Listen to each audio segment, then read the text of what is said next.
நேற்று சத்சங்கத்தில் நான் சொல்லியிருந்தேன், யாராவது உங்கள் மகனோ மகளோ ராமகிருஷ்ண மடத்துக்கோ சாரதா மடத்திற்கோ சன்னியாசியா இருந்தால் கூட உங்களை நான் பார்த்துக் கொள்கிறேன், உங்களுடைய அடிப்படை தேவைகள் அனைத்தையும் நான் பூர்த்தி செய்கின்றேன் பரமசிவன் அருளாலே அப்படின்னு சொல்லியிருந்தேன். அதுக்கு பல பேர் கமெண்ட் போட்டிருந்தாங்க, ராமகிருஷ்ண மடத்துக்கு அவங்க பையனோ பொண்ணோ போயிருந்தா நீங்க ஏன் சாமி அவங்களுக்கு சப்போர்ட் பண்றீங்க? நல்லா புரிஞ்சுக்கோங்க, அந்த ராமகிருஷ்ண சம்பிரதாயம் சனாதன இந்து தர்மத்துக்கு பண்ணி இருக்கிற நன்மை நினைத்து கூட பார்க்க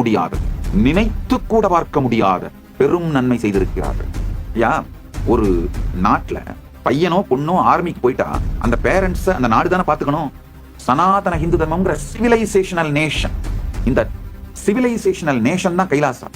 அதனால உங்கள் மகனோ மகளோ ராமகிருஷ்ண இயக்கத்திலோ சின்மயா மிஷன்லயோ இல்ல பிஏபிஎஸ் சுவாமிநாராயண் இயக்கத்திலோ அல்லது இஸ்கான் இயக்கத்திலோ இந்த இயக்கங்களுக்கெல்லாம் சென்று விட்டு இருந்தால், சன்னியாசினியாவோ போயிருந்தால், அவர்கள் சனாதன ஹிந்து சிவிலைசேஷனோட கார்டியன்ஸா இருக்கிற மிகப்பெரிய சேனையில சேர்ந்திருக்காங்க.